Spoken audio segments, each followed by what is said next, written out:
नमस्ते दोस्तों, मेरे YouTube चैनल मोनू पांचली को सब्सक्राइब करें, वीडियो को लाइक करें और बेल आइकन ज़रूर दबाएं। साथियों नमस्कार, स्वागत है आपका हमारे YouTube चैनल पर।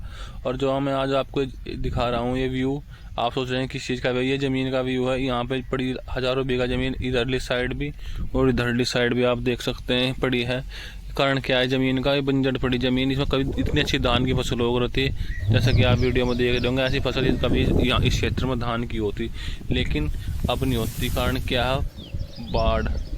इस क्षेत्र में बाढ़ आने लगी। बाढ़ इस क्षेत्र में पहले भी आता था, लेकिन जैसा पहले इतना पानी नहीं आता जितना अब आने लगा। और इसका मुख्य कारण है सोलानी नदी।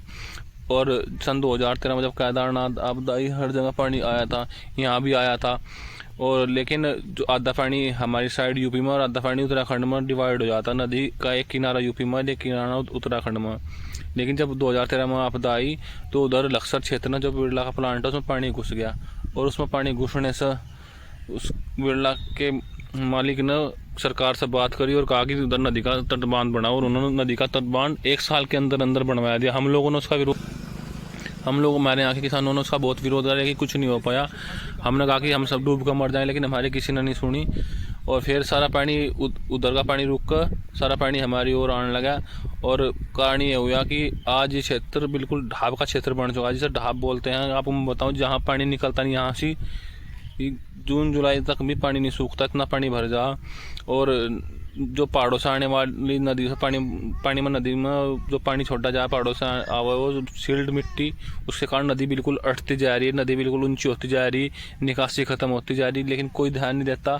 हमने भी तटबांध की मांग करी, लेकिन सरकार हमें तटबांध बनाने को तैयार नहीं है। सरकार ये कह रही कि तटबांध आपके फ़ायदे के लिए बढ़ना, वो हमें पर्याप्त मुआवजा देने को तैयार नहीं। हमने ये भी बात कह दी कि आप हमें पर्याप्त मुआवजा ना दो, लेकिन आप तटबांध बना दो, हमारा जीवन तो सही हो जाएगा। लेकिन वे क्या कह रहे हैं कि जो तटबांध बनेगा वो नदी से 250 से 300 मीटर की डिस्टेंस पर बनेगा। क्योंकि जब केदारनाथ से बाढ़ आई थी उस टाइम उन्होंने 80,000 क्यूसेक लीटर पानी छोड़ा था।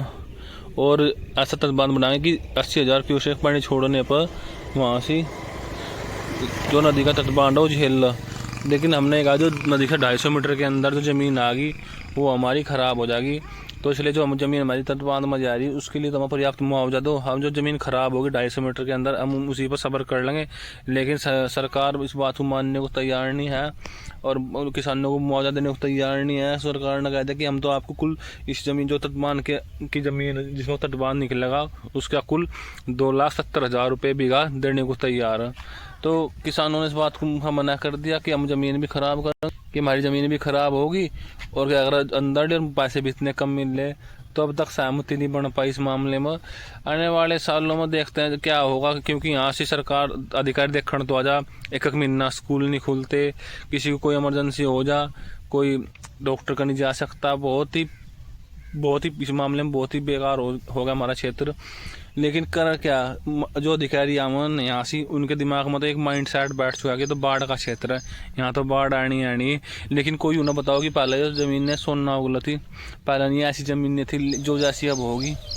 लेकिन जो कुछ नए अधिकारी आवे, नए लड़के आवे, मेरा सोचा भी कुछ कर, लेकिन जो पुराने अधिकारी हो उन्हें पहले बता दिया कि सर ये तो ऐसा ही क्षेत्र है, ऐसा ही रहेगा, यहाँ कुछ नहीं हो सकता, यहाँ तो नदी की बाढ़ आनी। अरे बाढ़ तो यहाँ आनी, लेकिन उन्हें कुछ समझाओ भी कि हर चीज़ का समाधान अब तो सरकार के पास इससे अच्छी मशीनरी यहाँ, आप जो चाहो वो कर सको। लेकिन कारण यह किसान की नहीं कोई सुनता। अगर यहाँ एक भी फैक्ट्री होती, एक भी उद्योग होता, तो अब तक कभी भी यहाँ से बांध। हमने अधिकारियों को ये कहा कि जो हमारी सोलानी नदी है उसे चौड़ी कर दिया जा, और उसे चौड़ी करके उसका चौड़ीकरण करके जो उससे मिट्टी निकलेगी उसे गहरी कर दी जाए, और उस मिट्टी से निकलने से ही उसका बांध बना दिया जा, और किसानों की ज़मीन ले ली जा थोड़ी थोड़ी, उस पर उसका किनारे बांध दिया जा। लेकिन कोई सुनने को तैयार नहीं है, कह रहा है नहीं ऐसा नहीं। हमने कहा जो होगा आगे देखी जाएगी, फिलहाल आप ये तो काम कर दो। 20 करोड़ रुपये आए थे नदी साफ करने के, लेकिन पता नहीं कहाँ लगा दे 20 करोड़ रुपये में। 5-4 दिन जैसे भी चले गई ऐसा साफ करना, क्योंकि हर आदमी भ्रष्टाचारी, हर अधिकारी भ्रष्टाचारी हुआ बैठा है, भ्रष्टाचार कर रहा है, कोई सुनने वाला नहीं है, कुछ नहीं है। पता नहीं क्या दिमाग में, 20 करोड़ रुपये में क्या नदी साफ करके चले गए थे। जगह जगह एक मुँह मारे थे बस और निकालना थे, और नदी की डांग कच्ची कर दी, जगह जगह नदी टूट गई। तो ऐसा विकास हो हमारे देश में। तो साथियों मिलते हैं नेक्स्ट व्लॉग में। वीडियो अच्छी लगी हो तो वीडियो को लाइक करें और चैनल को सब्सक्राइब करें। धन्यवाद।